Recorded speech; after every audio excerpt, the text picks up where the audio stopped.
kita sudah sampai ke yang ini ya. Oh, belum. Nah, ini harusnya kalian bisa hitung ya. Ini saya bahas cepat aja biar tidak kebuang waktunya. Ya, nanti kalau kalian mengerjakan harusnya ini saya pakai kuning ya, biar kelihatan di sini. Kalau merah nggak kelihatan.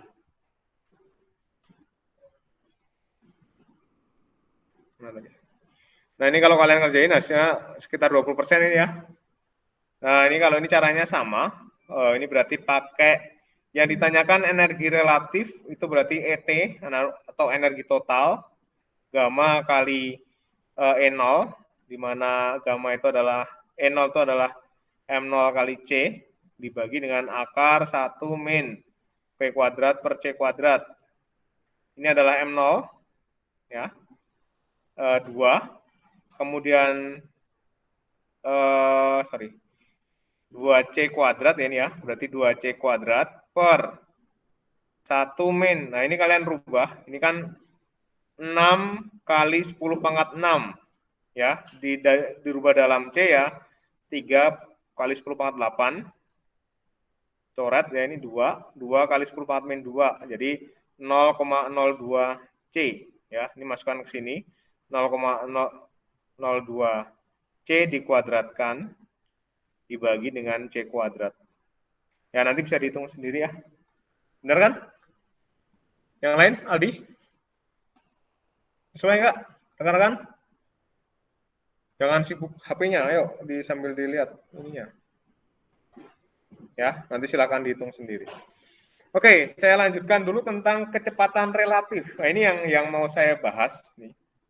Jadi waktu itu Einstein dia menggunakan eksperimen imajinasi, ya. Jadi dia seolah-olah mengendarai naik cahaya, ya, cahaya kecepatan 3 kali 10 pangkat 8, ya. Ini saya ringkas saja. Jadi misalnya seperti ini. Patrick kemarin contohnya, Patrick ke saya itu dengan kecepatan 3 meter per second. Ya, ini misalnya Patrick, dia bergerak dengan kecepatan 3 meter per second. Kemudian saya bergerak ke Patrick itu dengan kecepatan 4 meter per second. Ya. Nah, menurut ini A, ini B misalnya. Ya. Nah, pertanyaan saya, berapakah kecepatan B ini, ya, kecepatan B terhadap A? Artinya apa? Yang dijadikan patokan atau kerangka acuannya itu A atau Patrick tadi. Berarti seolah-olah B ini akan bergerak dengan kecepatan berapa?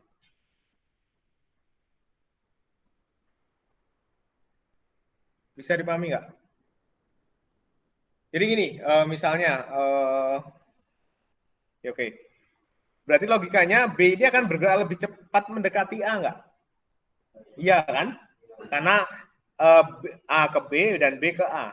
Dan kalau A ini saya anggap diam, berarti B ini akan bergerak lebih cepat. Paham? Nah, karena bergerak saling mendekat, maka ini kita bisa menjumlahkan ini VA ditambah dengan VB. Jadi seolah-olah bergeraknya 3 tambah 4, 7 meter per second. Bisa dipahami nih? Ini contohnya kemarin, yang kebalikannya misalnya kereta. Ya, ini yang contoh yang kemarin, sebentar. Nah, yang ini, saya sudah jelaskan yang ini gerak relatif menurut transformasi Galileo. Ya, di dalam kereta dia bergerak dengan kecepatan 6 km per jam. Jadi orang di luar kereta, di pinggir rel, melihat orang itu bergerak dengan kecepatan 66 km per jam, karena keretanya 60, orangnya 6. Ya, bisa dipahami? Yang ini, gerak relatif ini, gerak relatif. Nah, masalahnya gini, kalau misalnya A dan B ini bergerak dengan kecepatan cahaya, ya, ini bergerak dengan kecepatan C, ini ke C. Maka logikanya kecepatannya jadi berapa? P aksen ini A, ini B ya. BA atau AB sama aja ya. Kecepatannya jadi berapa? 2C. Ya. Padahal postulat Einstein itu menyatakan, ya, postulat Einstein, cahaya merambat di ruang hampa itu adalah sama, ya, tidak mungkin melebihi di alam semesta ini tidak ada kecepatan yang melebihi kecepatan cahaya. Jadi ini bagaimana nih masalah ini? Mungkin nggak 2C? Ya. Oke, kita balik lagi ke ini, ke tentang relatif dulu. Yang di rumah, apakah terlihat ya? Oke, sekarang kita mau lihat nih. Kita ini mau sih gerak relatif, ya. Ini ada A, B, C, dan D. A itu diam. Kemudian melihat mobil B itu mempunyai kecepatan 15 meter per second ke kanan. Melihat mobil C kecepatannya 20 meter per second ke kanan. Dan mobil D kecepatannya 10 meter per second ke kiri. Ya. Nah, menurut A ini, mobil C tadi kecepatannya berapa?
Cek yang di rumah. Masuk, Tadi Pak. nge-lag ya? Yoi bro, Iya, Pak. nge-freeze. Lucu loh. Sampai mana tadi ya? Sampai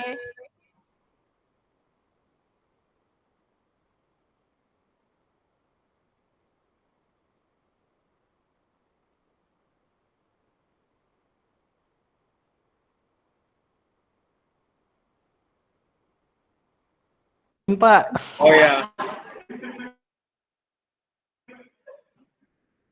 Udah, Pak, Bapak istirahat aja, kita jam kos gitu kan, Pak, sama-sama enak. Gitu kan, Pak. Oke, kita lihat tadi. Kalau menurut mobil B, mobil C itu bergerak dengan kecepatan berapa, Nak? Sam? Samuel? Iya, Pak. Mobil C ini akan bergerak dengan kecepatan berapa menurut B? 35 sih, Pak. 35. Nah, makanya kamu istirahat. 35. Iya, Pak, dikurang ya, Pak. Ya, berarti Ya, kan ya salah VC saya min tambah tadi. Iya. Min VB. VB. Ya. Seolah-olah C ini bergerak di 5. Ya kan? Kalau kita anggap kerangka acuannya adalah B. Ya, berarti VC min VB 20 kurangi 15. Pak, jadi 5. Ya, 5 meter per second. Bagaimana menurut D? C dan D sekarang. Ya. Kalau kerangka acuannya itu adalah mobil C, ya, maka kecepatan relatif C terhadap D itu akan sama dengan ditambah atau dikurang? 30 ditambah. Ditambah VC tambah VD. Jadi seolah-olah mobil D ini akan bergerak lebih cepat mendatangi mobil C.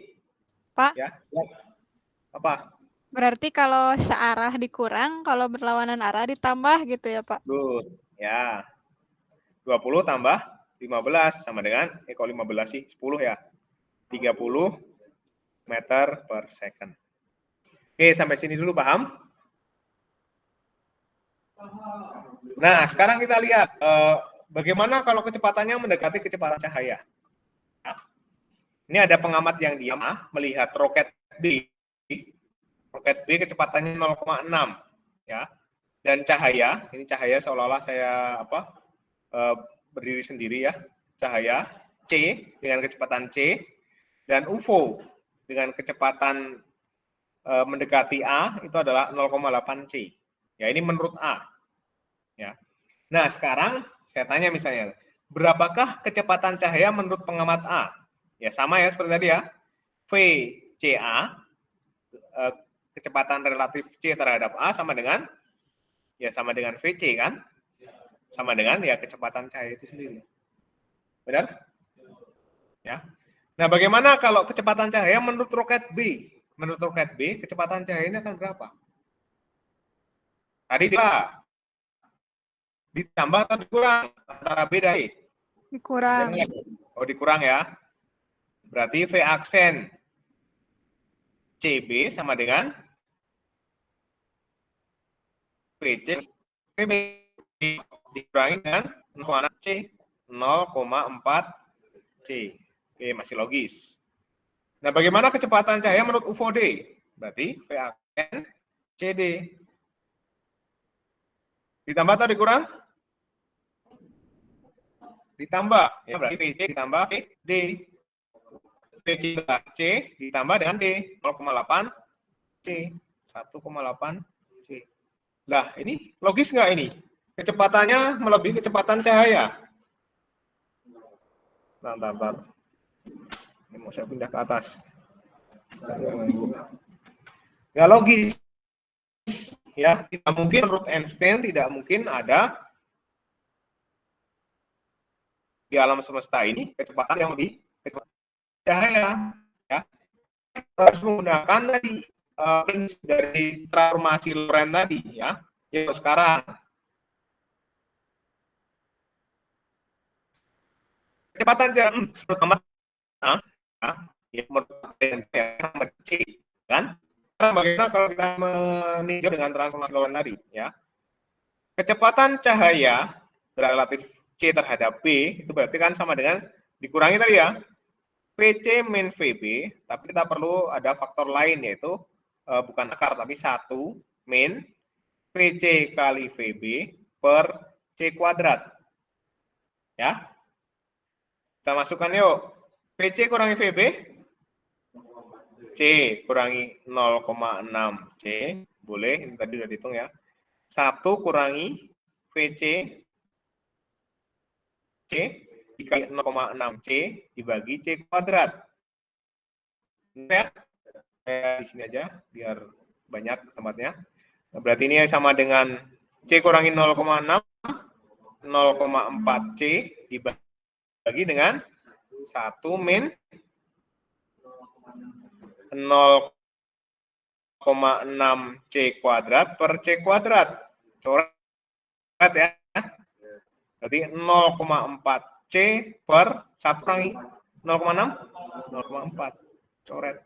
Jadi C. Benar ya menurut Einstein tadi ya? Ya. Jadi cahaya mau dilihat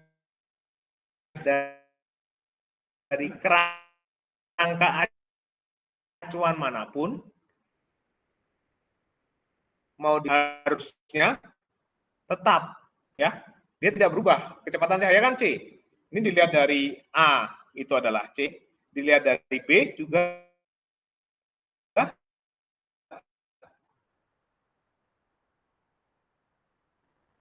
C. Harusnya kalau dilihat oleh D juga C juga. Menurut postulat tadi kan? Ya, lihat. Berarti kalau ini adalah V aksen CD atau kecepatan relatif C terhadap D. Nah, tadi kata dia gimana kalau saling mendekat? Ya? Ditambah. Di C tambah VD 1 plus D per C kuadrat. Yuk, VC-nya berapa? C ditambah 0,8 C per 1 plus C kali 0,8 C per C kuadrat. Ya. Kelihatan kan? Bah.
Ya, minus dan plus itu hanya arahnya saja.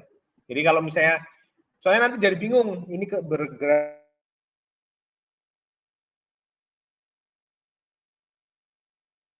itu plus jadi bingung.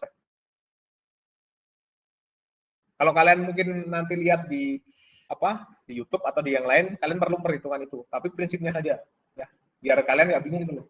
Begitu Dela. Baik, terima kasih Pak. Oke. Nah sekarang seorang pengamat A itu melihat roket B kecepatannya 0,7, roket C 0,8 C, dan roket D 0,5 C. Nah sekarang silahkan dengan cara yang tadi coba dikerjakan.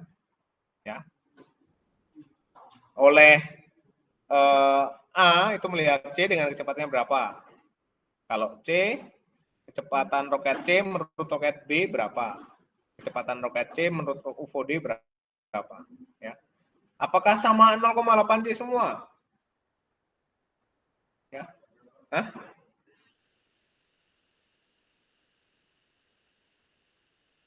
Coba buktikan. Yuk.